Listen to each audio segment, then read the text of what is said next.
Let's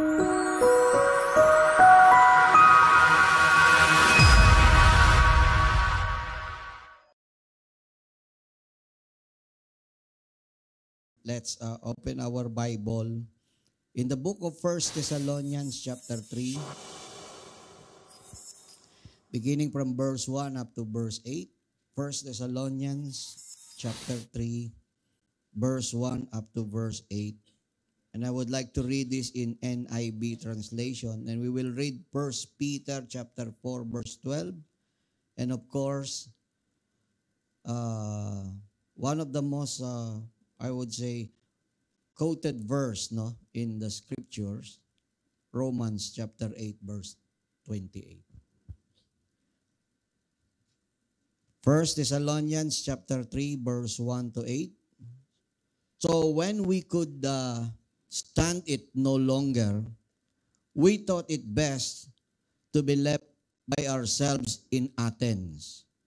We sent Timothy, who is our brother and co-worker in God's service in spreading the gospel of Christ, to strengthen and encourage you in the faith, so that no one would be unsettled by these trials. For you know quite well we are all destined for them. In fact, when we were with you, we kept telling you that we would be persecuted, and it turned out that way, as you know well. For this reason, verse 5, when I could stand it no longer, I sent to find out about your faith. I was afraid that in some way the tempter had tempted you in that our labors might have been in vain. But Timothy has just now come to us from you and has brought good news about your faith and love. He has told us that you always have pleasant memories of us and that you long to see us just as we long to see you. Verse 7, therefore, brothers and sisters, in all our distress and persecution, we were encouraged about you because of your faith. For now, we really live since you are standing firm in the Lord. And 1 Peter chapter 4 verse 12 in a Good News translation, tapos sabi ng 1 Peter chapter 4 verse 12, my dear friends, do not be surprised at the painful tests you are suffering as though something unusual were happening to you. And Romans chapter 8 verse 28 in King James Version, and we know that all things work together for good to them that love God and to them who are called according to His purpose. Let's bow our heads in prayer. And we will come in prayer to God. Lord, we're so thankful for today, for allowing us, Lord, to worship your holy name, to worship before your throne. At sa paglapit po namin ito, minsan pa, hilihiling po namin linisin mo po ang aming po mga puso. We pray, Lord, na kami po'y ariin po ninyong karapat-dapat. Forgive us, Lord, for all of our frailties and weaknesses, Lord. At hayaan po ninyo ang banal mong dugo, Panginoong Hesus, ang siyang maglinis po sa amin. And we also praying, Lord, for today that may you open our hearts to your word and let your Holy Spirit clearly speak into our hearts, Lord. Ipaunawa mo sa amin, Lord, ang mga bagay na aming kinakaharap. Some of us, Lord, may be discouraged, Lord. Some of us may be under pressure or under stress, Lord. Some of us, Lord, are struggling so much, Lord, that most of them wanted to give up, Lord, from this life, Lord. But we pray through the power of your word, Lord, ikaw po mismo ang mag-encourage. Lift each and every one of us, Lord. And we pray, Lord, through your word to strengthen your people and those who will hear your word for today. Empower them, Lord, through the power of your Holy Spirit. Maraming salamat po, Panginoon. Bless your word, bless your people, Lord, as we are gathered here listening to your word. And this we pray in the mighty name of Jesus. And let the people of God shout, Amen. Amen and amen and amen. Okay, so purihin po ang ating Panginoon. Once again, happy Lord's Day sa bawat isa po sa inyo. As I have mentioned, it's a great blessing once again na tayo po ay tumayo po dito po sa presensya po ng ating Panginoon. No? And I would like to share to all of you, ang ating pong title po sa umaga po na ito ay pinamagatan po nating, ito po No Excuse, No Exemption, and No Escape. No? So today, with faith in the grace of God, I would like to speak to those who are dealing with and going through stress and stresses, no, in your daily life. Sino po ba sa atin ang hindi nakakaranas ng stress? In fact, baka meron po sa atin, bago kayo pumunta dito, na-stress ka. Tama? Kung kailan ka nakabihes, kung kailan ka nagpe-prepare, kung kailan mo binabalak na talagang pumunta rito, parang ang daming pumipigil, humahadlang, ang daming stress na atin pong kinakaharap. No? So as I have mentioned, you may be currently facing or you are under stress as of this moment, whether it would be trials na kinakaharap po ninyo, testing, challenges, or what we may often call them as problems. Wala yatang tao na walang problema. Para kasi nga hindi po tayo tao pagka tayo po ay walang problema. Tama? Amen.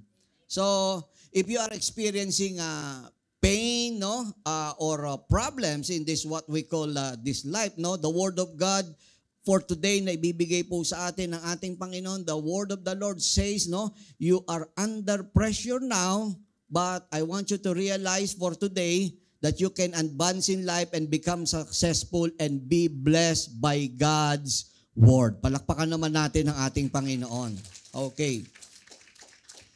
So sa ating pong buhay, lahat tayo, kagaya ng sinabi ko, wala pong nandito po, at kahit yung hindi po nandito, yung nasa labas ng hotel po na ito, yung lahat ng, basta tao po, meron po tayong mga kinakaharap sa ating pong mga buhay. No? You know, hard times and challenging periods are real. Ito po ay tunay, no? Which is, we may say that those difficult things or challenging circumstances, no? Ito po ay hindi po bago po sa ating pong mga buhay. Tama? In fact, no, I will give you a few or numerous references from the scriptures. Kahit po ang Bible po nagpapatunay, makinig po yung mga may kinakaharap po na mga testing, pressures in life or stresses in life, no? Problema man yan or challenging circumstances in our life, hindi naman po bago po yan sa buhay po natin. In fact, Solomon mentioned in Ecclesiastes chapter 1 verse 9, and I would like to read this in numerous translation, no? Ito po ang pagkakasabi niya sa Names of God translation, Ecclesiastes chapter 1 verse 9. Whatever has happened before will happen. Ano sabing ganon? Okay, basahin nyo nga uli. Okay. Whatever has happened before will happen again. And whatever has been done before will be done again. And then the last phrase, ang sabi po, there is nothing new under the sun. Wala daw pong bago. Although may sinasabi tayo, uy, may bagong labas na ganito. Ayan. Tama? Now, in the Voice translations, ito po ang pagkakabanggit, what has been, that will be. What has been done, that will be done. Nothing is new under the sun. The future only repeats the past. And in NLT translation, history merely repeats itself. It has all been done before. Nothing under the sun is truly new. So the challenging period that you and I are facing right now, or whatever you're going through, you will ever go through again sometime in the near future. Amen. Mararanasan din po natin yan at hindi po tayo masasabi po natin na parang bago lang to sa atin. Maaaring sinasabi, hindi talagang bago lang po ito eh. Amen. So it may be your first time na maranasan po yung tinatawag that type of challenge, no, or challenges or pressure sa buhay mo. It could be na talagang first time, na totoong first time mo na maranasan po yan, but it is not the first time in humanity na merong haharap sa ganyang problema, sa ganyang pagsubok, sa ganyang challenges po. So minsan parang we have this feeling na parang kawawang-kawawa tayo kasi parang pakiramdam natin, ngayon lang talagang totoong first time ko itong dinanas. Amen. Pero, maaring sa'yo bago, pero meron nang nauna sa'yo. At higit doon, marami nang nauna sa'yo. Sabihin nyo yan sa katabi nyo, marami na palang nauna sa'yo. Yes, no? 1 Corinthians chapter 10 verse 13, ito po ang sabi po ng NET translation or New English translation. Ito po ang pagkakabanggit po. No trial has overtaken you that is not faced by. So yung kinaharap mo, kinaharap na ng iba. At hindi lang yun, marami ang nauna pa sa'yo. First time mo, pero huli ka na. Naintindihan nyo? First time sa'yo, but in reality, huli ka na. Kasi marami nang nauna po sa inyo. And in NLT translation, the temptations in your life are no different from what others experience. And again, in NTE translation or New Testament for everyone, every test that comes upon you is normal for human beings. O kaya sabihin nyo ngayon sa lahat ng mga katabi po natin kasama, normal lang yan. Yes. Mukha lang tayong abnormal pag dumaraan sa ganyan. Tama po ba? Yung ating pong kinakaharap, normal. Kaya lang tayo po nagmumukhang ayun. Because every adversity, every challenges we may be facing in your life, it is common to man, no?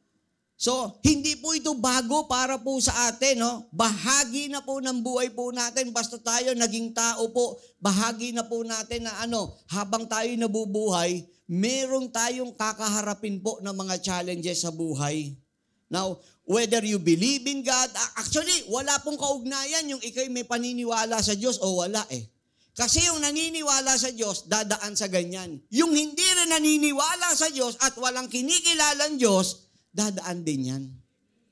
Bakit po? Walang kaugnayan ng Diyos para masabi mo na no excuse ka, no exemption.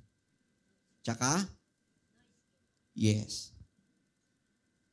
Basta tao, dadaan dyan. Amen. Regardless of who we are, no? Regardless of our social status, no? Let me remind you about this, no? Your faith and your faithfulness in God, your service and ministry to God, your faithful church attendance. Listen to this. And your generosity to your church and others are not guarantees that you will be excused, exempted, and escape from the stresses, trials, testings, problems, or challenges in our lives. Kahit na ikaw yung pinaka-generous, kahit ikaw yung pinaka-mabait, kahit ikaw pa yung pinaka-faithful, sobrang tapat sa Diyos. Remember Job? Tapat po ito, pero yung tapat na sumasamba sa Panginoon, yung tapat na naniniwala, abay according sa Scripture, siya pa yung dumanas, no? Nung tinatawag na series of unfortunate events sa buhay niya. Pag sinabing series of unfortunate events, blow by blow po ito. Ibig sabihin, hindi ka patapos sa una, meron ng parating na dalawa. Tama? Amen. Okay, so yan yung sinasabi po sa atin. And for today, no, I would like to share few things po para maintindihan po natin ano ang mga nagiging kaugnayan po ng mga stresses sa buhay po natin? Bakit hindi po mawawala at parang magiging kakambal na po natin? Ito pong yan habang tayo ay nabubuhay. Kailangan maintindihan po natin itong bagay po na to. No? First, I would like to share to you today, we are living in the most wicked era. Or when you say era or time in human history. The Bible made numerous references to this evil world or corrupted society in the last days. Ito po ang sinabi po ng salita ng ating Panginoon. Kaya para maintindihan ninyo, bakit tayo na-stress, bakit tayo may problema, bakit nangyayari sa atin yung lahat ng yan because of these things. First, anong sabi pong ganon? Nowadays, we have the depravity. When you say depravity, the wickedness of Noah's day. How wicked are the people or were the people during the time of Noah? Genesis chapter 6 verse 5. The Lord saw how great the wickedness of human race and had become on the earth, and that every inclination of the thoughts of the human heart was only evil all the time. Imagine po ninyo, yung wickedness ni Noah nung panahon niya, abay umabot sa atin. During the time of Noah, ganito na tao. Ganun din po sa panahon po natin. Bakit po tayo ngayon hindi haharap sa tinatawag na mga challenging circumstances sa buhay po natin? Panahon nga ni Noah, naririto at masasalamin natin sa pangkasalukuyan. Another thing, in our times, we can see the perversion of Lot's day. How pervert were the people during the time, no? Or are the people during the time of Lot? Eto po, tignan po ninyo. If you're very much familiar with the story, pag sinabing Lot, ano po yung nakadugtong na story kay Lot? Sige, the most well-known event that transpired during the time of Lot. Ano yung naidudugtong lagi? Pag sinabing Lot, ano yung karugtong? The two twin city po na ito. Sodom and Gomorrah. Okay. So, pag sinabing Lot, laging nandun yung Sodom and Gomorrah. Okay. Ano po ba yung twin city po na ito or cities po na ito na Sodom and Gomorrah? Okay. Let's read this, no? So, we may understand the people during the time of Lot. In Genesis chapter 19, alam natin ang storya po, bigyan ko lang kayo ng konting background because the Lord is about to destroy, no? Ito pong tinatawag po na Sodom and Gomorrah. And because of the prayer of Abraham, the righteous servant of God, no? We all know that Abraham is the father of our faith, no? Kaya po yan na napabilang tayo ng mga anak ng ating, again, because of the prayer of Abraham, Lot and his family were spared from that catastrophe. Tama? So kaya yan, sometimes alam po ninyo, minsan kahit wicked po yung tinatawag po ng mga mahal natin sa buhay, but because of our righteousness before God, nai-spare sila. Kita nyo, may mga matitigas tayo, mga kamag-anak, mahal sa buhay, pero the Lord continues to protect them, to preserve them. And this is what happened during the time of Lot. Okay, so ito na. Ang ginawa ng Lord para ma-spare sila, ano pinadala? Padala ng angel. Tama po ba? In fact, angels. Yan. 2 angels po ang pinadala.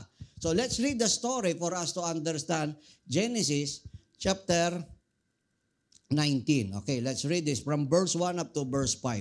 2 angels arrived at Sodom in the evening, And Lot was sitting in the gateway of the city. When Lot saw the angels, okay, he got up to meet them and bowed down with his face to the ground. My lords, he said, please turn aside to your servant's house so you can wash your feet and spend the night and then go your way early in the morning. No, they answered, we will spend the night in the square.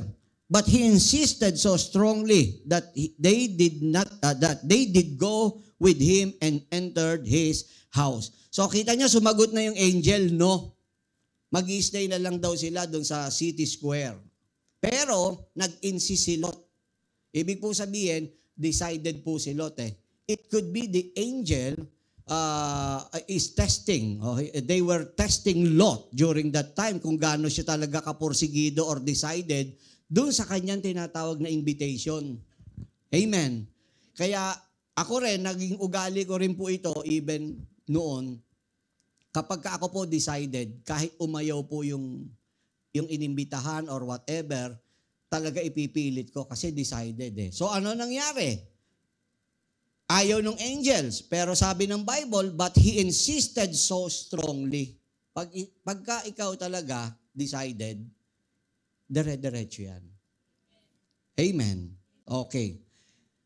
That they did go with him and entered his house. He prepared a meal for them, baking bread without yeast, and they ate. Verse 4, before they had gone to bed, eto na, bago na sila matulog, pumunta yung mga angel sa bahay niya. Tignan ninyo ha, gaano ka-wicked yung mga tao po sa panahon ni Lot. Before they had gone to bed, ibig sabihin, bago sila matulog, all the men from every part of the city of Sodom, lahat daw ng lalaki, lahat ng boylet. Tama? Okay, lahat ng lalaki, lahat ng mga fafa, ayan. Lahat ng kafafahan sa Sodom. Pumunta sa bahay ni Lot. Biro nyo, pinalibutan yung bahay ni Lot. At anong sabi pong ganon? Both young and bata at saka matanda surrounded the house. They called to Lot. Tinawag si Lot. Where are the men? Referring to these visitors, to angels. Where are the men who came to you tonight?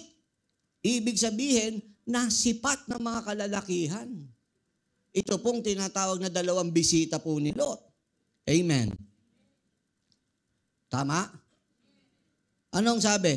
Bring them out to us so that we can have sex with them. Grabe, no?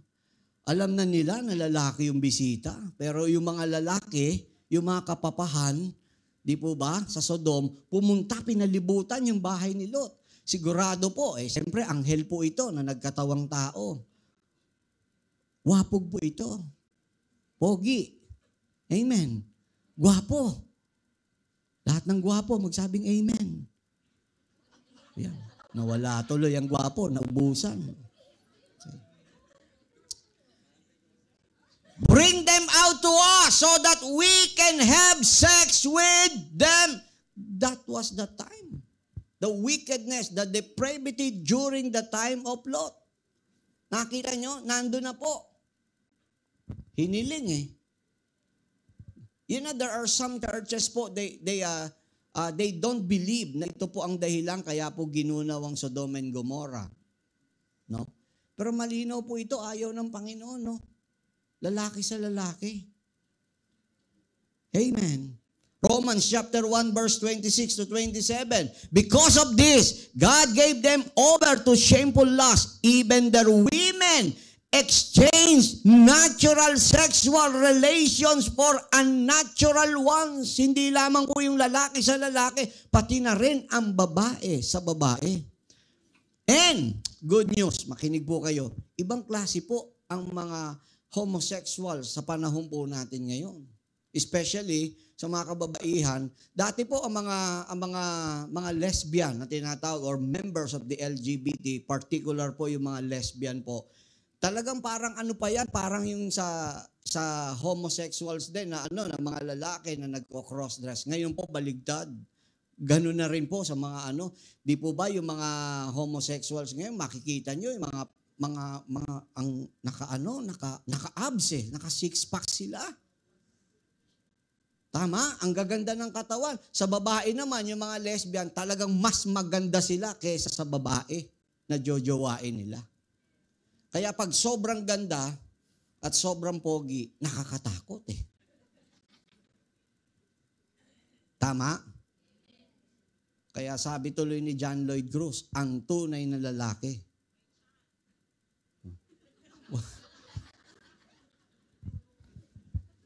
Si John Lloyd po nagsabi, hindi po ako. Okay. So, that is what happened during the time of Lot.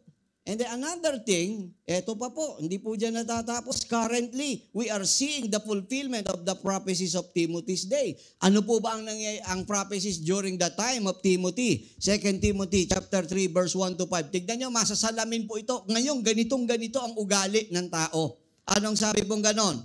2 Timothy chapter 3 verse 1 to 5. But mark this, in NIV translation, there will be terrible times in the last days. People will be lovers of themselves. Ayan, maibigin sa sarili daw ang tao. Lovers of money. Mukhang pera.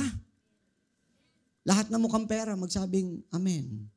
Siyempre, mahihiya. Di po ba? Amen. Boastful, proud, abusive, disobedient to their parents. Napakarami ngayon, mga kabataan, talagang antindi po, sobrang pasaway sa magulang. Walang ginawa kung hindi kumontra, lumaban sa gusto na mabuti ng magulang. Amen. Minsan, mapupunan nyo, may mga magulang na maayos na dinadala sa kabutihan yung kanila pong anak, ginaguide pero hindi sumusunod. Amen. Samantalang yung iba, dinadala sa kasamaan, yung pa naman yung sumusunod. Dinala sa kasamaan, yung pa yung sinunod. Naintindihan po ba natin? Disobedient to their parents, ungrateful, walang utang na loob. Tama? Pinautang mo na, ikaw pa masama. Unholy, without love, unforgiving, slanderous, without self-control, brutal, not lovers of the good, treacherous, rash, conceited, lovers of pleasures rather than lovers of God, having a form of godliness but denying its power, have nothing to do with such people. Yan yung panahon po natin. Try to imagine seeing all those characters or attitude in our time. Ito po ay fulfillment po nung prophecy nung panahon pa ni Timothy. And finally, pang-apat po, in our time, it is also evident the apathy of Laodicea's day. No? Revelation chapter 3 verse 15 and 16, I know your deeds, that you are neither cold nor hot. I wish you were either one of the other.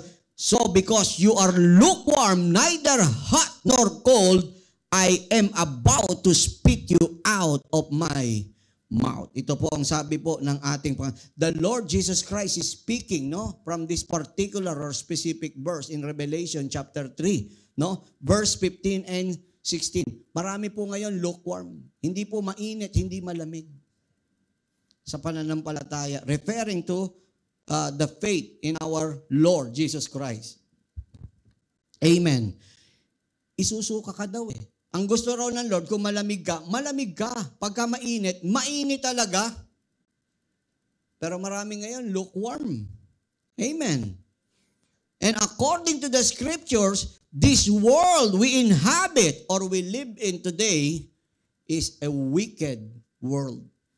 Paano mawawala ang stress? Paano mawawala ang problema? Paano mawawala ang challenging circumstances sa buhay po natin? Paano mawawala ang pressures? Paano mawawala ang trial sa buhay po natin? If this is the type or the kind of world we are living today. And the Bible gave us so many reasons, para makita po natin that this world is evil. First, This world is an evil world because of its direction. When you say direction, the course of this world. Iba po ito eh. Ang karamihan po, kung yung may susunod at gustong sumunod sa ating Diyos, and then the rest na po, kanya-kanya na po yan. Amen.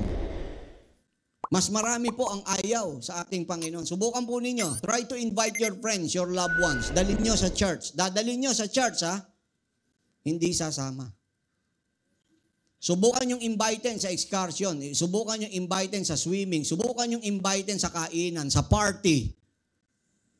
Yung iba, kahit walang pera, kaapalan ng muka, sasama yan. Right? Iba po, ang takbo po ng mundo po ngayon. And this world is an evil world because of its God, the prince of the power of the air. Because the God of this world, walang iba kung hindi si Satan, no? And multitudes of people were enchanted by his ways. Totoo po yun. You know, sinful people worship Satan. Meron talaga iba, blatantly, talagang they openly worship Satan. Pero naman yung mga ignoranting tao, because of their ignorance, they don't know that they are following the ways of Satan. Tama? Amen. Now, third reason, this world is an evil world because of its spirit, disobedience. Nakita nyo, kahit saan merong nag-o-oppose, lagi may rebelde. Hindi na nawala ang rebelde. Sa gobyerno, may rebelde. Sa eskwelahan, may rebelde. Sa trabaho nyo, may rebelde. Sa kaibigan, may rebelde. Sa bahay, sa pamilya, may rebelde. Tanungin nyo nga yung katabi nyo, rebelde ka ba?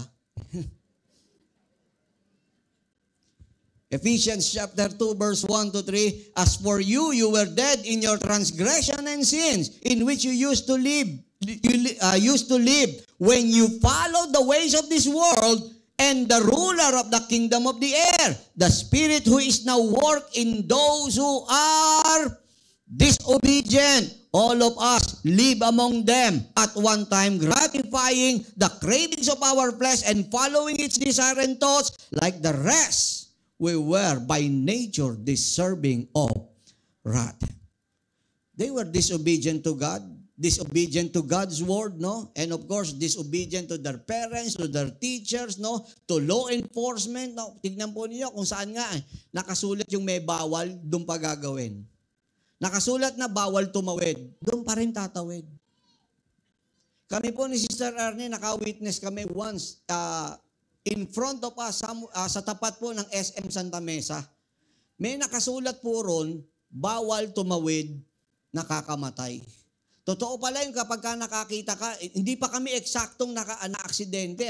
Tinanong ko siya kung yun din yung naranasan niya. Kasi nung nakita naming tumawid yung isa pong babae sa nakasulat, bawal tumawid, nakakamatay. Tumawid talaga. Merong rumagasa, in-overtaken kami ng isang Honda na sasakyan po, na Civic. Naku, grabe, sapul po talaga. Kitang-kita namin, lumipad po yung babae po. Ngayon, nung makita ko, sabi ko sa experience ko, talagang, I don't know how it happens, but science can have their explanation with that. Talagang nung makita ko po, ng pataas po, lalo na nung bumaba, ang tingin ko slow motion eh. Yung pala pati siya, yun din ang ano niya, yun din ang tingin niya, slow motion. Bagsak po yung babae po. Biro nyo, mahagip siya ng ganon. Yun nga, nakasulat na. Bawal tumawid, nakamamatay. Tumawid pa rin. Tignan ninyo, pagka nagsulat kayo, bawal magtapon ng basura dito. Doon magtatapon eh. Di ba? Nakasulat na, bawal pumarada. Doon magpaparada. Bawal umihi. Doon iihi. Nakita niyo yung spirit of disobedience? Amen. Amen. Yan po ang mundo po natin ngayon. Paano ngayon mababawasan ang ating mga stress sa buhay? mga problema po natin kung ganito yung mundo na ginagalawan po natin. Kaya nga magiging kakambal na natin yan eh. Kailangan masanay na tayo. Amen. And pang-apat, this world is an evil world because of its sinfulness, lust and desire of the flesh and mind. Murder, rape, sodomy, drugs, alcohol, lying, cheating, stealing, lahat po yan nangyayari sa panahon po natin. Parang hindi ka taga-planet Earth pagka walang ganito, no? Di ba? Amen. Sabi ng Genesis chapter 6 verse 5 in EHB translation, all the thoughts and plans they form in their hearts were only evil every day. Amen. So that is why, lagi, araw-araw may mga challenges tayo sa buhay. Hindi nawala ng problema eh. At hindi mawawala ng problema ang mundong ito hanggat hindi bumabalik ang ating Panginoong Hesukristo. That is why the second coming, which is the rapture of the church, it is called the blessed hope. The blessed hope. Bakit? Yun lang ang tanging pag-asa para matuldukan ang problema. Yun lang ang tanging pag-asa para mawakasan ang lahat na mga kinakaharap natin sa mundo na to, sa buhay natin na ito na hindi maganda. Yun lang po ang tatapos po, yung rapture of the church. And the scripture declares that when it comes to life's challenges, when you say life's challenges, again, when I use the word challenges, I'm referring to trials, testings, pressures, stresses, and commonly known as problems. It is a reality in life that we will all have to go through regardless of our beliefs and status in life. Yung iba, iniisip na iba, siguro pag mayaman ako, marami akong pera, wala na akong problema. Baligtad po.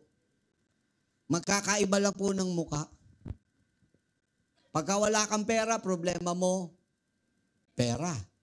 Pag nagkapera ka, akala po ninyo, wala po, yung mga may pera po, walang problema sa pera. Ang dami nilang problema po sa pera. Yes, yung iba, yung problema nila, saan nila itatago yung pera nila. Although masarap na problema yun. Di ba? Paano mo itatago yung pera mo? But still, may problema rin po yung mga yan dahil konting kibot lang na bumaba, no? Dahil nga nandun na sila sa ganung estado, masyado silang affected pagka nababawasan ng konti yung kayamanan po nila. Kaya nga mas marami po, mas mataas ang suicide rate sa mga mayayaman, sa mga may pera. Look at Singapore. They're one of the countries na mayroon pong mataas po ang suicide rate. But look at them, napakayaman po nila. Korea. Mayaman din po ang bansang South Korea, pero ang taas ng suicide rate po nila. Bakit nga po? Ganun po, kala natin kapag mayaman, walang problema. Hindi po. Mali ka dyan, kapatid. Amen. So, life's challenges, as I have mentioned, trials, testing, stresses, and problems is common to us humans. Normal po yan. Sabihin natin ulit, normal ito. Yan. Life will hit us hard. No matter anong meron ka, who you are, what you have in life, life will hit us hard. Amen. And we will be bombarded with many challenges, trials, testing, stresses, problems, regardless of who we are and what we have. Tignan ninyo ito po kay Solomon. Bibigay ko lang po ito. Maaring ito, ngayon nyo lang makita po itong verse po na ito. And I would like to read this first in Tagalog. No? In Mangangaral chapter 9 verse 11 and 12. This is Ecclesiastes 9:11. No? Okay. But 11 and 12, ito po ang pagkakasabi po ni Solomon. Tagalog po ito. Okay, tingin kayo dito para makita nyo at maintindihan nyo. Ito pa ang isang bagay na napansin ko sa mundong ito. King Solomon speaking. Ang mabilis ay di siyang laging nananalo sa takbuhan. Totoo yun. Merong mabilis, sobrang bilis. Olympic po ito. Napakabilis. Ang problema, kung kailang malapit na sa finish line, natapilok, nadapa. Yung lahat ng magagaling, tatlo silang magkakasunod, parang kumbaga po sa sasakyan, nagkarambola, kumbaga sa bilyar. Sila mismo, na talagang bagsakan yung tatlong magagaling na nangunguna. Nadapa yung nasa una eh. Natalisod yung pangalawa, pati yung pangatlo, yung pang-apat, medyo hindi siya ganun kabilis, kapares ng unang tatlo, pero siya yung nanalo. Bakit? Hindi siyang laging nananalo sa takbuhan. Ang mabilis ay di siyang laging nananalo sa takbuhan. Ni ang malakas ay laging nagwawagi sa digmaan. Totoo po ba ito na ang malakas ay hindi laging nagwawagi sa digmaan? Yes. I give you a historical depiction. It is not a guarantee na ikaw ay superpower, mananalo ka. Look at the Vietnam War. Remember, Vietnam War. Bangungot po yan sa bansang Amerika. Ang Amerika po is known as a superpower and yet dumapa sila sa Vietnam. Bakit? Totoo si Solomon. Ni ang malakas, hindi laging nagwawagi sa digmaan. Ang matatalino ay di laging nakasusumpong ng kanyang mga kailangan. At di lahat ng marunong yumayaman. Maraming matatalino pero hindi mayaman. Amen. Napansin ko rin, hindi lahat ng may kakayahan ay nagtatagumpay. Di ba? Amen. Totoo po yun. I've known a lot of people. Meron nga akong hinahangaan po talaga eh. Sa larangan ng paglalaro ng basketball, ine-expect ko talaga makakarating sa pro yun. Napakagaling. Hanga po ako. Hanggang ngayon, hinahangaan ko po yun. Pero hindi po nakarating sa pro. Bakit? Yun nga, napansin ko rin, sabi ni Solomon, na di lahat ng may kakayahan ay nagtatagumpay. Lahat ay dinaratnan ng. Lahat ay dinaratnan ng. Hindi alam ng tao kung kailan ang kanyang takdang oras. Siya'y tulad ng isang isdang nasusukluban ng lambat at ibong nahuhuli sa bitag, ang tao'y parang nahuhulog sa patibong sa biglang pagdating ng masamang pagkakataon. And Ecclesiastes 9:11 in CEB translation, here is something else I have learned. The fastest runners and the greatest heroes don't always win races and battles. Wisdom, intelligence, and skills don't always make you healthy, rich, and popular. We each have our own share of misfortunes. And in ERB translation, I also saw other things in this life that were not fair. The fastest runner does not always win the race. The strongest soldier does not always win the battle. Wise people don't always get the food. Smart people don't always get the wealth. Educated people don't always get the praise they deserve. When the time comes, bad things can happen to anyone. And this anyone include you and I. Amen. And in GNT translation or Good News translation, I realize another thing in this world. Fast runners do not always win the races, and the brave do not always win the battles. The wise do not always earn a living. Intelligent people do not always get rich. And capable people do not always rise to high position. Bad luck. Ayun, bad luck happens to everyone. And last, in Message translation, I took another walk around the neighborhood and realized that on this earth, as it is, the race is not always to the swift, nor the battle to the strong, nor satisfaction to the wise, nor riches to the smart, nor grace to the learned. Sooner or later, bad luck hits us all.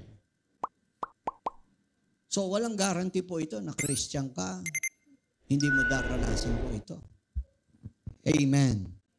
Daranasin po natin yan. And because it is common to us, listen to this should not surprise us. Hindi na po tayo dapat nasusurpresa. Hindi na daw tayo dapat nabibigla. 1 Peter chapter 4 verse 12. My dear friends, do not be surprised at the painful tests you are suffering as though something unusual were happening to you. Do not be surprised at the painful tests you are suffering. Lahat ng mga umiiyak ngayon dahil sa mga mabibigat na dinaranas nila sa buhay, hindi daw po yan na na dapat masorpresa tayo. Amen. Now, I would like to ask these few questions sa inyo pong lahat. How do we deal with this terrible bombardment? Paano ngayon natin ito kakaharapin? If this is common to all of us, no?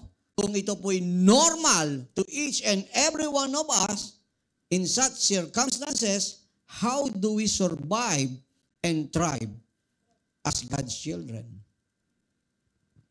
Kung mapupunan niyo po, minsan may mga mananampalataya, nawawala pa sa pananampalataya nila sa Panginoon. Nawawala pa sa church, nawawala pa sa Diyos. No? Dahil may problema. Yun ang nagiging excuse nila eh. Kaya hindi sila nakapag-church, may problema. Kaya hindi sila nakakapag-church, may pinagdadaanan. Parang sila lang yung may pinagdadaanan. No? Inangkin lang nila yung buong daan. Diba? Amen. Yung iba naman, they remain in the church. Pero, disintegrated naman sa kanila pong mga bahay. No? They are disheartened, polluted, defeated, and devastated in this what we call life. Now, how will we complete our course? And how do we maintain our faith? Okay. So, yung trials, normal. Yung problems, common. Amen. At hindi daw tayo dapat nabibigla. Diba?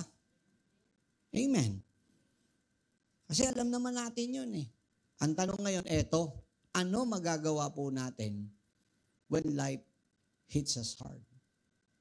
Kasi hindi naman natin may iwasan to eh. Eh kung po pwede lang nating iwasan, definitely lahat tayo umiwas. Sino ba may gustong buhay na umiiyak? Sino ba may gusto ng buhay na nasasaktan? Sino ba may gustong buhay na ikaw ay nalalagay sa stress, nalalagay doon sa under pressure, may trials, may testings, di po ba? Lalo na pagka finances po ang nakaharap, naku po, dapang-dapa po marami po. Umagapang ang marami. Amen. Gapang na gapang eh. Amen. So, here are the few things, no? Tandaan po ninyo ito. And may this message po, baunin po natin paglabas po natin. Pwede po ba? Kasi araw-araw na natin ito makakaharap. Hanggat buhay tayo, hanggat tao tayo. Kaya siguro in the next few weeks, months, or years, somehow, mabawasan niya yung sinasasabihin natin na ngayon ko lang ito naranasan. Pero meron nang nauna sa iyo. Tama. Totoo po yun. Yung mga na-heartbroken, tignan po ninyo, feel na feel nila yan. First time. Ngayon, pagka ikaw, second time na naging heartbroken, parang kumbaga sa degree holder ka na niyan. 2 beses na eh. Pag 3 beses ka pa naging heartbroken, masteral degree na yan. Dapat hasang-hasa ka na eh. Diba? Diba? Ilang beses mo na naranasan eh. Bato ka na somehow. Amen. Okay. When life hits us hard, ito po, do not play the role of a victim. Instead, be a wise student. Kakaharapin natin yan. Ano ibig ko sabihin? Okay, let me share with you the contrast, no, or the difference between a wise student from a professional victim. Okay. Eto po. Marami pong mga tao po, kasi lahat naman tayo makakaharap. When you face trials, no, when you face trials, challenges, or whatever series of unfortunate events sa buhay po natin, kahit ano maranasan natin, dumapa ka sa pinansyal, dumapa ka sa problema sa sakit, sa karamdaman, dumapa ka sa problema sa relationship, kahit ano yan, tandaan po ninyo, dalawa lang po ang pwede po maging tayo pag humarap tayo sa mga yan. It's either maging professional victim ka or wise student. Bakit ko sinabi? Okay, tignan ninyo ha. Pakinggan po natin maigi. This is the very heart of our message for today. A victim says, why did this happen to me? A student says, what can I learn from this? Pagka pala tayo may kinaharap sa buhay po natin ng mga pagsubok, mga challenges po na yan, at ang sinabi natin, bakit nangyari sa akin ito? Isa ka pong professional victim. Kasi ang wise student, pag may kinaharap, ang tatanungin niya sa sarili niya, what can I learn from this? Ano matututunan ko sa challenges ko na to? Ano matututunan ko sa problema ko na to? Ano matututunan ko dito sa pressure or stress ko na ito? Ano matututunan ko sa challenges na ito? Yan ang pagkakaiba po eh. Natututo siya. Pero kapag po professional victim, ang tanong niya, bakit nangyari sa akin to? Kita niyo, di ba, yung mga nangyayari po na naloko sila, bakit niloko niya ako? Napakawalang yabo, Berto, binigay ko lahat sa iyo. Kaya mahirap din kayo, bigay kayo ng bigay eh. Yung huli pala, isusumbat nyo kay Berto yan. Ba't binigyan nyo si Berto? Tama? Bakit nangyari sa akin to? Yun ang tanong eh. Now, balikan natin si Job.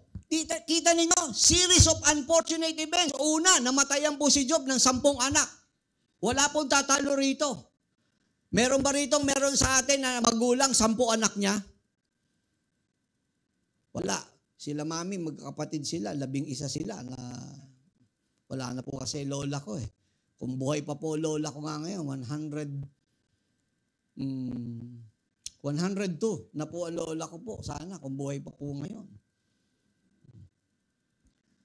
So isipin po, wala naman rito sa atin siguro may anak siya, 10. Si Job, 10 ang anak. Eh siguro kung mamatayan, baka merong iba nangyari, namatayan, 3, sabay-sabay. Si Job po, 10, isang araw, todas lahat ng anak. Hindi po doon natapos ha. Nung araw din na yun. Yung kanya pong 10 anak na namatay, kasabay po noon, yung kanya pong mga tinatawag na mga arian po, na mga bakahan, yung cattle po niya, yung ranchuhan po niya, ninakawan po ng mga bandido.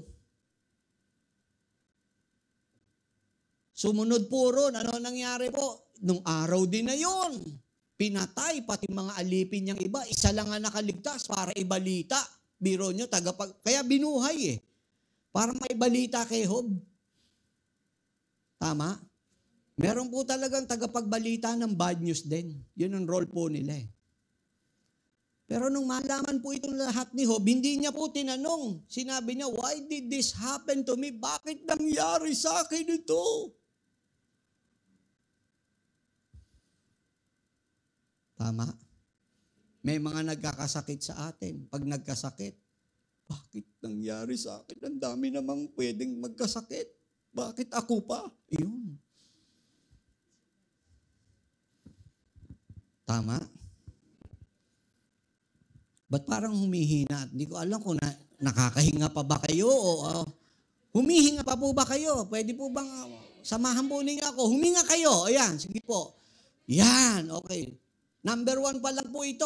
Okay, sige. Number 2. A victim, ito po, places blame on others for his problems.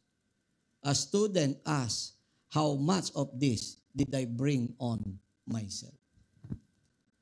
Biro niyo, ang biktima daw, sinisisi yung ibang tao dahil sa problema niya. Maninisi. Kaya siya may kinakarap, sisisihin niya yung ibang tao. Tama? Wala nang umi-amen. No? Mukhang puro mga professional victims ang mga audience yata natin for today. A student asks, how much of this did I bring on myself? Meaning, ano yung naging contribute ko rin? Bakit nangyari din to? Tinitignan niya rin yung accountability niya. Kaya nangyari po yung bagay po na yun sa kanya. And then third, a victim looks around and cries, life isn't fair. Pambirang buhay ito, hindi patas. Life isn't fair. A student looks at life and says, what happened to me could have happened to anyone. Kasi yung professional victim, ang tingin niya siya lang yung siya lang yung dumadaan sa ganung sitwasyon. Pero yung wise student na humaharap sa mga pagsubok ng buhay, nasasabi niya po, itong nangyari na to sa akin, pwede ring mangyari sa iba. Amen. And the next is, a victim believes that his difficulties are the result of God's attempt to punish him. Isip niya, parusa ng Diyos, yung kaya siya nagkakaroon ng ganun. Di po ba, minsan may mga guilt trip na ganyan eh. Siguro hindi na nalulugod sa akin ng Panginoon. Kaya ganito eh. Ayaw na sa akin ng Lord. Hindi na ako mahal ng Lord. Biro niyo, isip niya, pinarusahan siya ng Panginoon. Amen. Biktima. Sabihin niya sa katabi niyo, biktima ka ba? Ayan. A student recognizes that God allows difficult or tough times to help him grow and develop. Ang matalino po, iniisip na kaya nangyari sa akin to para ma-develop ako, para lumago ako. Ilang kaya sa atin na nakapag-isip na ng ganito. No? Makikita natin tuloy, ang dami nating kaartihan sa buhay. Maarte tayo. Sabihin niyo sa katabi niyo ulit, sige, maarte tayo. Yes, maarte tayo sa buhay na to eh. Amen! And then, next is, a victim would rather complain than seek a solution. Tingnan niyo kung totoo po ito. A student has no time to complain because he is too busy trying to make the best of his solution. Grabe, no? Yung biktima daw, yung professional victim, mas gusto niyang mag-complain, magreklamo, dumaing, kesa humanap ng solusyon. Kaya merong ganyan, tao talagang forte nila, dumaing, magreklamo, umangal. Kesa maghanap ng tinatawag na solusyon. Pero raw ang wise student, wala raw po itong time sa pagko-complain. Walang time magreklamo, walang time dumaing. Bakit po? Busy siya sa paghanap ng solusyon. Busy ba tayo sa paghanap ng solusyon? Ha? Yun. Kung amen ang sagot nyo, mapapasana all ang marami po sa atin. Amen. Eto pa. A victim is preoccupied with himself and has no time for others. A student, a wise student is so preoccupied with helping others that he has no time to feel sorry for himself. Ano ibig po sabihin po nito? Nakita nyo, yung pagkaraw ikaw professional victim, ano mangyayari sa iyo? Eto. Preoccupied ka nung sarili mo, puro iniintindi mo lang sarili mo. Kaya wala kang panahon sa iba o sa kapwa. Pero yung wise student daw, dahil siya, panay ang pagtulong sa kapwa, Kaya wala siyang panahon sa lahat ng drama sa buhay niya. Nakita nyo, hindi madrama ang buhay po ng matatalino. Walang drama. Yan ang nagagawa ng K-drama sa atin eh. Kapapanood. Di po ba? Sige, manood pa po kayo ng mga kadramahan. At magiging madrama pa ang buhay ninyo. Amen. And lastly, a victim begs God to take away his problem and challenges of life so that he can be happy. While a wise student has learned through the challenges of life that God alone is the ultimate source of true happiness. Nakita niyo yung pagkakaiba po nitong dalawa po na to? Yung biktima raw, ang panalangin niya, Panginoon, tanggalin mo nga itong problema na to. Tanggalin mo itong kinakaharap ko na pagsubok na to para naman lumigaya naman ako. Tama? Pero ang wise student daw, talagang alam niya. No?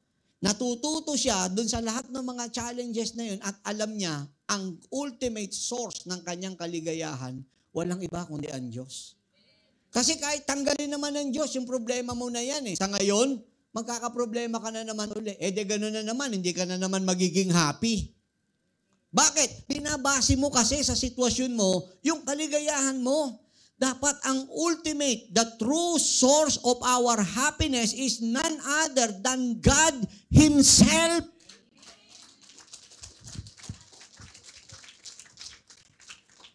Pag ang Diyos ang ating pong kaligayahan, sasabihin ko sa inyo, kahit magka-problema po kayo sa pera, okay lang.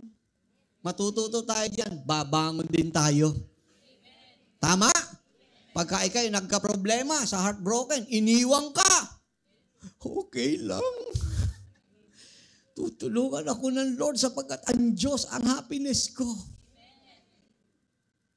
Tama? Amen. Kasi kapag alam ninyo, sometimes ito po most of the times, we experience yung pagiging heartbroken. Ginawa nilang Diyos-Diyosan. Yung asawa po nila, o yung boyfriend po nila, o yung girlfriend nila. Ginawang Diyos-Diyosan. Pag naging idolatry nyo yan, ia-allow kayo. Maglolo ko yan. Remember, one of the 10 Commandments, sinabi ng Panginoon, for I am a jealous God. Pero mo, ginawa mong Diyos, yung jowa mo. Kaya ano mangyari? Masasaktan ka. Pero subukan mo, hindi mo yung ginawang Diyos-Diyosan, kahit magloko yan, okay lang. Kaya to. Amen. Tama? Ito po lagi ko pong pinapayo sa mga nagiging heartbroken. Listen to this, no? Di ko alam bakit ako dito nililid. Wag na wag po nating mababanggit, maiuusal sa bibig po natin. Ha? Nasasabihin po natin, hindi ko kayang mawala ka sa buhay ko.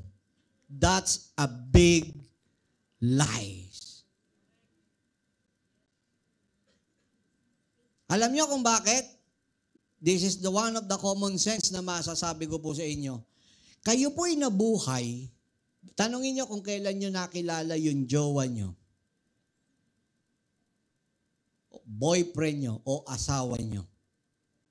Kailan niyo nakilala yan? Balikan niyo. Tama?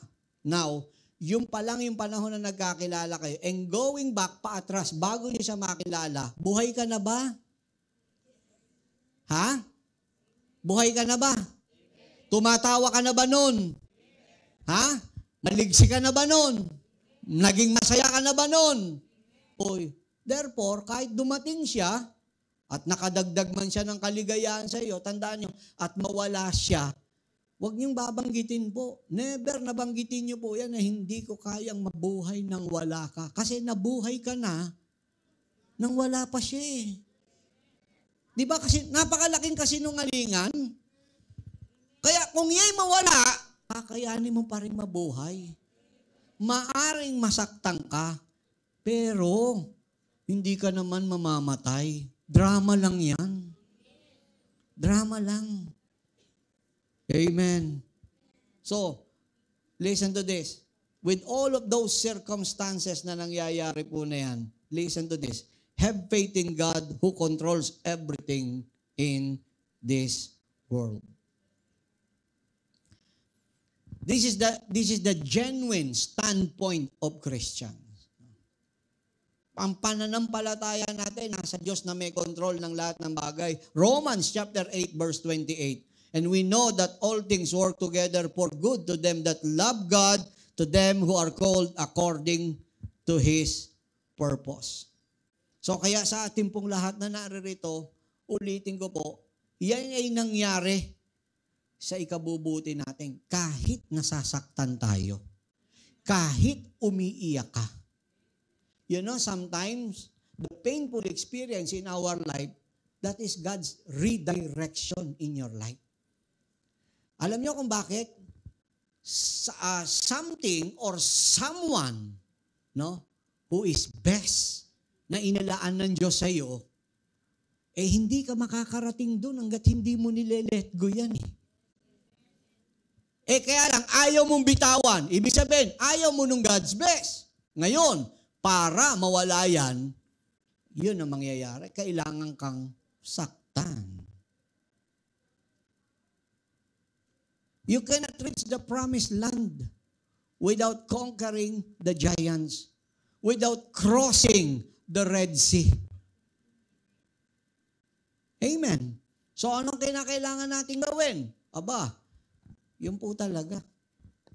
Minsan kailangan nating masaktan para makarating. Kaya pag nakarating na naman kayo dun sa the best, whether it be the best place or the best people, ay pagtatawanan niyo po, sasabihin, ang ing-ing ko pala, dapat nung ko pa siya ni-let go. Tumagal pa yung suffering ko. Di ba? Dapat pala nung ka pala na masaya na kasi kahahabol. Amen. Nandiyan pa po ba tayo? So, to live in the last days, as I have mentioned, is not easy. We are living in the last days. As I have mentioned earlier, we are living in the most wicked era or time in human history. 2 Timothy chapter 3 verse 1 in TLB translation, the Living Bible translation, you may as well know this too, Timothy, that in the last days, it is going to be very difficult to be a Christians. Naku, very difficult ba maging Christians in the last days? 2 Timothy chapter 3 verse 1, but understand this, no, in Amplified translation, that in the last days, dangerous times of great, ano sabi? Great stress and trouble will come. Difficult days that will be hard to bear. Amen. So, when life hits us hard or harshly, be a student, not a victim.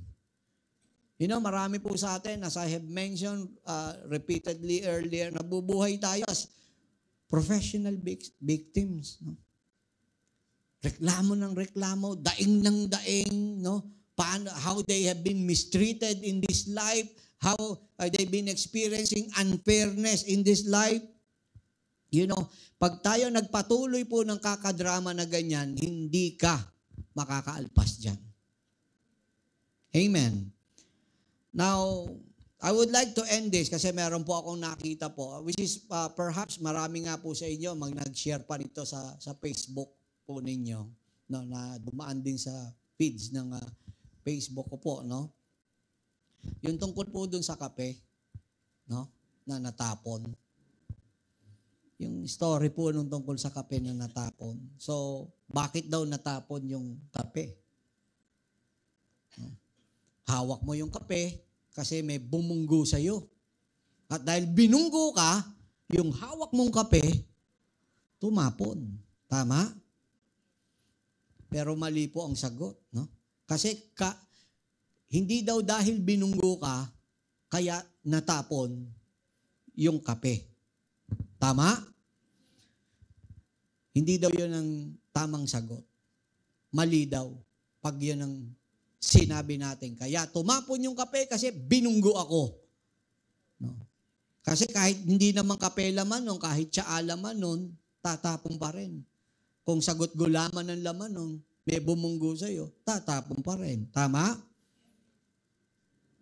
Ang sabi po ron, whatever is inside you will come out. Kung ano raw yung laman talaga, tatapon. The moment na inalog. So ano raw po ba totoong laman ng puso natin, which is nila representing the cup? Is it joy? Is it happiness? Is it peace? Is it humility? Or is it bitterness, anger, hatred, jealousy, greed?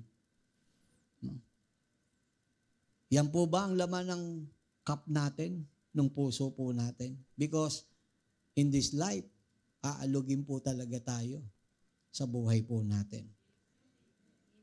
Amen. So kaya sa atin pong lahat na naririto po, sa araw po na to, sa ibinahagi ng Panginoon, again, no excuse, no exemption, and no escape.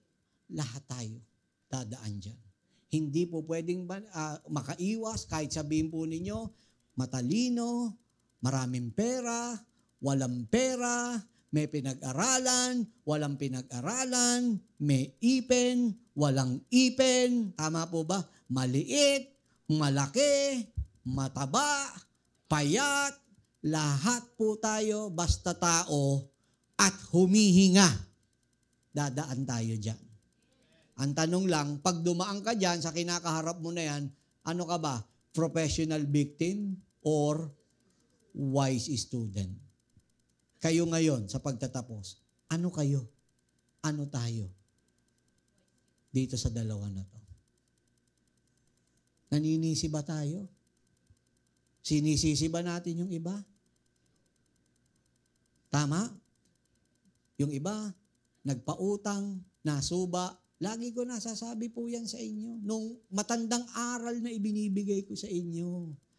Pag may lumapit sa inyo't nangungutang, tanungin nyo muna sarili po ninyo kung kaya nyo na masuba nitong tao na umuutang sa inyo. Totoo po yan. Kasi kung halimbawa, hindi kaya ng kalooban ninyo, umuutang yan, 5,000, 10,000, lalo na kung 50,000, 100,000 inuutang. Eh, ikaw ba'y willing ka? Na yung 100,000 or 5,000 na hinihiram niya, na kahit hindi niya bayaran, okay pa rin kayo. Pag ang sagot mo, no, wag mo siyang pautangin. Tama? Magbigay ka na lang ng offering. 5,000 hinihiram sa'yo. Hindi mo kaya, magkakasira kayo. Ibig sabihin, hindi mo kayang yung pakawalan, yung 5,000, bigyan mo na lang siya ng 500. Pare, ito, 5,000 kailangan mo, wala ako nung inihiram mo na yan. Pero ito, may 500. Huwag mo nang ibalik yan. Dagdag mo na sa'yo. 4,500 na lang kulang mo. Hanap ka na, baka makakita siya ng ganun di ba? Makasalba siya Yun ang kaya mo At least, hindi niya nababayaran yun, hindi sasama loob mo. Kasi kaya nagkakaroon ng samaan ng loob sa utang sa ganyan. Huwag, pag hindi nyo kaya, kayo muna, tansyahin nyo sarili nyo. Kung masisira kayo, huwag. Huwag po niyong pahiramin. Pero kung kaya nyo, 5,000, hindi ka masusugatan, hindi sasama loob mo, kahit subain ka niya, pahiramin mo. Pero hindi pa rin kagad pahiram, Ang pangalawang tanong, meron ka ba nung ipapahiram? Baka mamaya, ikaw din, wala ka rin 5,000, Di ba? Wala kang 5,000 papahiram, tapos sasabihin mo sa pagmamaganda mo, makinig ka, maganda. Meron nga pala akong pambayad ng Meralco rito, Mare. Ibibigay ko muna sa iyo. Tapos ka, pagka ganon. Saan ka kukuha ngayon? Saan ka kukuha ng pambayad sa Meralco, pinautang mo. Tapos pag naputulan ka, pambihira to si Kumare, pangako niya, 3 araw lang daw, buwisit. 1 linggo na, hindi pa bumabalik. Di ba? Tapos makikita mo, nasa Starbucks, di po ba? Kumakain, having my cheesecake and coffee. O, di ba? Ikaw ngayon, habang binabrowse mo, ang kapal ng mukha dito. Tignan mo, si Kumare, isang araw umiiyak sa atin. Tapos ikaw ngayon, ngit-ngit na ngit-ngit. Sabi ko sa inyo, matuto tayo sa buhay. Huwag mo siyang sisihin. Sino ba nagpautang? Kung hindi mo naman siya binigyan, hindi sasama loob mo. Kaya huwag mo siyang sisihin. Tanungin mo muna sarili mo, kaya mo ba? Pangalawa, meron ka ba na ipapautang? Kung wala, period na yun. Yun na lang, offering ka na lang kapag gano'n. Lalo na kapag ka mga 50,000, 100,000, Diyos ko pong mahabagin. Kaya pagka ako, ganyan, diretso. Brad, sis, okay, tara, para magkaroon ka, papag-pray kita. Pero wala ako ibibigay sa'yo. Yun, pagdadasal kita na magkaroon ng provision ng Lord sa'yo. Hindi sana pa mambagay kapag wala kayong pang let go. Huwag kayong humanap ng problema ng iba. Meron ako isang malapit sa puso ko po, nag-garantor po. Sasakyan, biro nyo, nag-garantor ng sasakyan, ha? Sinabi ko na, umpisa pa lang ako, hindi mapagkakatiwalaan yan. Yung itsura niyan. Ay, hindi, Bing, mabait to. Ganyan. Hindi, kako, maniwala ka, te. Ate ko tuloy, no? Ramdam ko. Sabi ko, huwag kang maniwala sa mga buladas. Ayun, na nangyari. Totoo po. Nadali nga. Sino ngayon ang sasagot? Hindi, ikaw nag-garantor. Hindi mo pwede excuse sa batas yun. Pumirma ka eh. Diba? Ganun lang po yun. Kaya ingat po kayo pagka hindi nyo kaya, wag. Wag ha. Lalo na yung mga may papirma-pirmahan na ganyan. Ingat. Magkonsulta kayo sa eksperto. Tama? Maraming salamat sa mga wise student na naririto. Pumalakpak ang mga wise student. And may the good Lord bless us all today. Maraming salamat. Magpalain tayo ng Panginoon.